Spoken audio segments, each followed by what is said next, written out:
find my way back to you. Hey guys, I apologize if I sound nasally. I'm getting like a sinus cold thing going on, so just bear with me. So yeah, if you aren't familiar with my situation, I had a breast augmentation done 2 months ago in August, at the end of August, and yeah, things went great. But then at 2 weeks post-op, I noticed I started losing a lot of fullness, which is what I wanted and I got at first, but started losing it. And then I started noticing I was getting more full at the bottom, and then I could see the implant at the bottom. And so I started bottoming out or getting double bubble. So I thought, so now that I'm 2 months post-op, the implant is completely settled, like at the bottom there.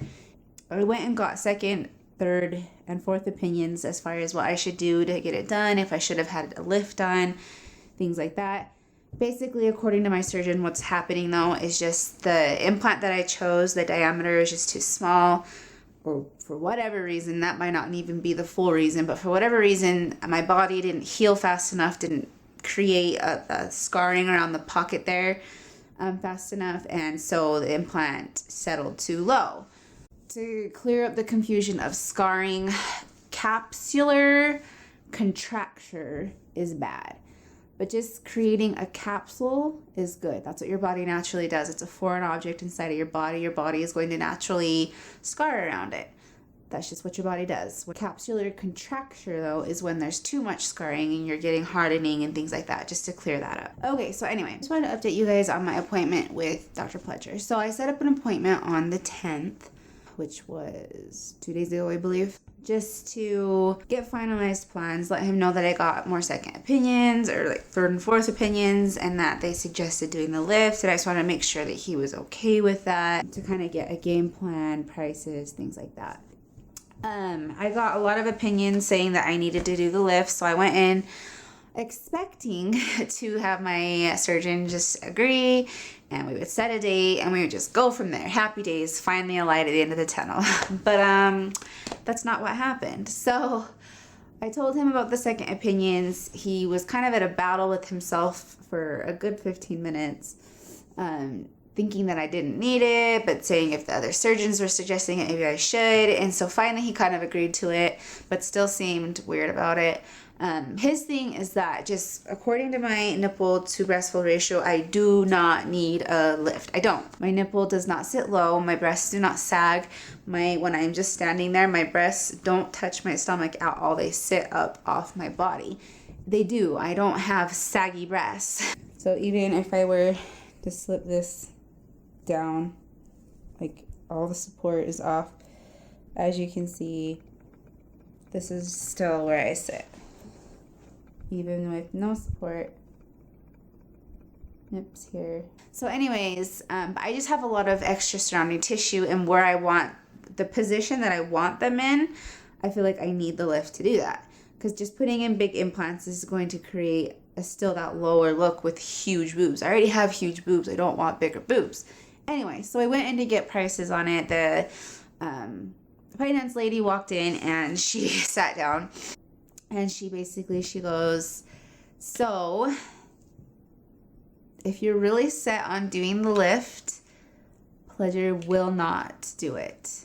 He is so confident that I do not need the lift that he won't do it. He is so confident that he thinks if he moves the nipple that it's going to be too high, I'm not going to like it, and once you've moved it up, you can't move it back down. And it's not that I want the nipple moved. That's why I don't understand why there's such this big battle. I don't know why you can't do a lift or a reduction and just keep the nipple where it's at. He doesn't want to do the scars. He's just so confident in that. And so basically what he is willing to do is he's basically going to do like a tummy tuck on my boob. I don't know.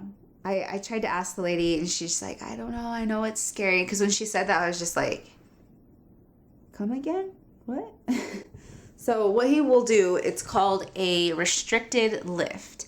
I've tried Googling this and finding pictures, and I can't find, I don't know. I'm going to post on Real Self next, but let me kind of show you what was explained to me. So basically what he'll do, let me find my nipple. So my nipple sits right here. and here. Okay, so as you can see, my nipple is here. Here's my breast fold. It sits well off my body. I know I'm wearing a bra, but even without the bra, they don't do that. But I won't be. It's not that kind of show today. So anyway, my nipples sit here. Basically, what he wants to do is he's going to take the skin. So here's my nipple. He wants to take the skin and bring it down, and it's going to lift my breast and give them that upper fullness. So nips, tuck, and it's somehow going to lift them. It kind of makes sense, but then it kind of scares me because I worry that by doing that, it's going to pull my nipple lower or elongate my, like, I have cool nipples. I have cool areolas. Like, they're perfect. I don't want them changed. And that's one thing that I worried about with the lift is they cut around the nipple, move them, yada, yada, yada. I don't want them to look any different. I have, like, perfect nipples and areolas, okay? Let's just put that out there. So I just don't know. Do I go with, basically he said if you want the lift, go to Clayton. Clayton and Pleasure are basically the most experienced surgeons here in Utah. Clayton has 30 years experience, or Pleasure has 30 years experience, and Clayton has like 4 more years experience on him. So basically he's just said if I want the lift, go to Clayton. So I don't know what to do at this point because I didn't think it could get any more confusing, and it just got more confusing. I don't know what to do. I don't want to just go in and get the muscle in the pocket internally fixed and tightened, and then the external one, and then not be I don't know. I don't know. On Tuesday when I went to this appointment, there was no tears. I was just like, what? But now I can't. I'm such an emotional wreck right now. Like, I don't even know what to do. I don't know what to do. Obviously, seeking professional opinions is best, but I went and got a second and a third and a fourth, and it was 50-50 according to Pleasure, and Kirk said no lift, and Clayton and Marion said lift, so it's kind of 50-50. Like, do I go get one more? Like, how many opinions is this gonna take? Like, I don't feel like it's that hard of a situation. Like, I don't know. I just don't know. I have really great boobs. They just sit really low and look saggy even though they're not. They sit off my body, they're lifted, my nipples are high, and so it's just I guess I have the world's most complicated mommy makeover breast to deal with. I mean, I don't know. I don't think it's that hard to get my boobs up where I want them. Maybe I'll try to show you guys. If it doesn't pan out, I won't put it in. But anyway, so I just don't understand why. So obviously, like, yeah, I sit low, but I don't have sagging breasts, but I sit low. I just don't see why I can't have them placed here.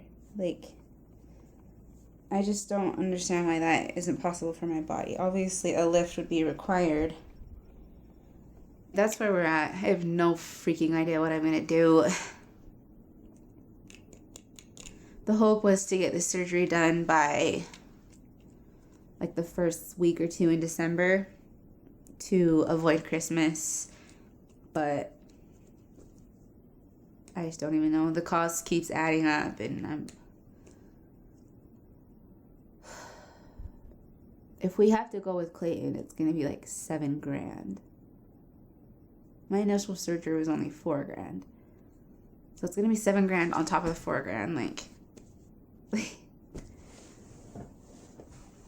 it's just like, for what? You know, like, I just wanted my boobs back the way they were before pregnancy and breastfeeding, and I guess that's just way too much to ask. So, yeah, seriously, don't have kids until you're like 30. I swear. Thank you guys for watching. Thanks for all the support. This is really a really rough time, and I feel like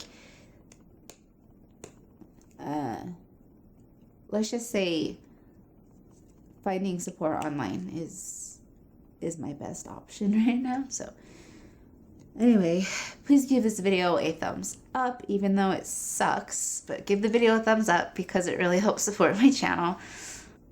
All the links to my social media, including my surgical group, are in the description below. Please read on how to be added, and I will get you added. Make sure you subscribe so you don't miss any of the videos. I try to post every Monday, and yeah, I'll keep you guys updated for sure. Bye, guys.